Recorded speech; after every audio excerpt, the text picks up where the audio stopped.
mga puno doon, oh, malapit na nga mag-iba ang kulay. Ang isang maliit na yan, pula na, malapit ng malaglag, maglagas, malagas. Sige na, punta tayo doon. Nagsimula nang mag-ibang kulay dito, oh.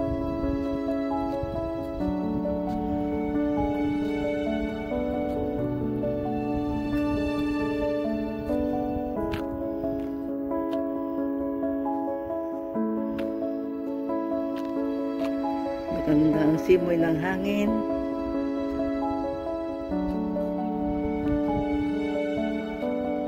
Yun, may pinapasyal ng mga aso.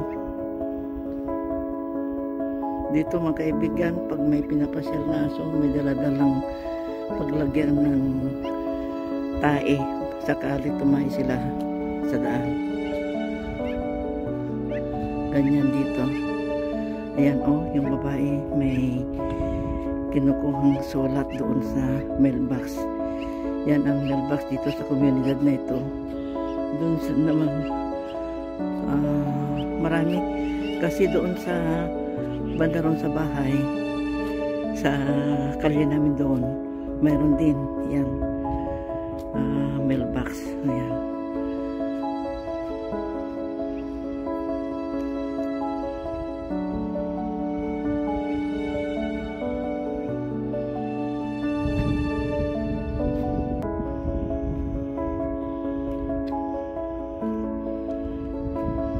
Andun na yung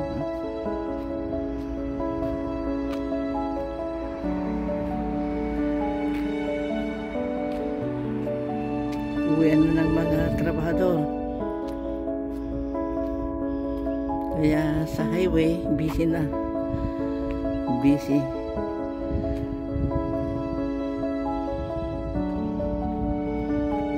Ayan. Dati may dalawang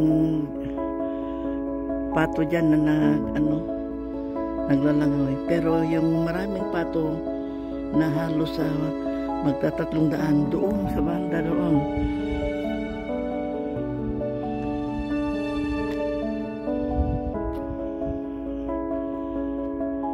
Yan, ang sinasabi kong mailbox dito mga kaibigan. Doon kukunin yung mga surat mo. Yung may padalang box na maliit, pwede rin doon.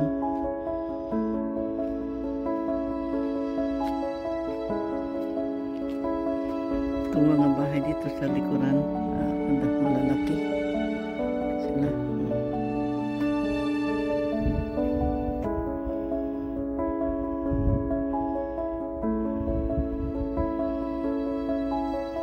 Yung dinadaanan namin papunta doon sa Children's Park. Liliko ka lang ng kanan. Paganyan. Doon.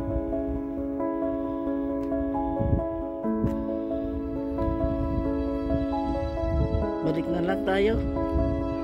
Balik na lang tayo.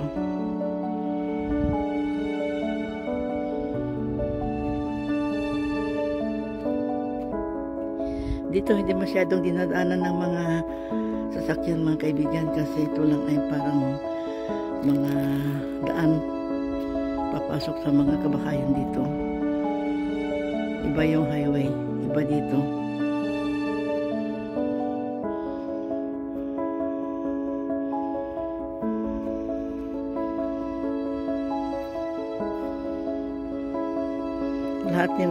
Lahat ng mga nakikita nyong may mga dahon dito ngayon, pagsapit ng November, pagsapit ng December, wala ng dahon, parang sunog na mga puno ito. Maliban lang doon sa ito, yan, yung cypress na yan, yung mga family ng ganyang punong kahoy, yan lang ang matitira na may dahon. Lahat ito malalagas lahat. Ito lang mga kaibigan ang may upload ko ngayon kasi hindi kami nakalabas sa ibang lugar. Ito kami ngayon, baka sa ibang araw, baka sa Sabado lalabas kami na naman. Hanggang dito muli mga kaibigan, maraming salamat sa inyong pagsubaybay sa mga video ko. Thank you very much. Have a good day.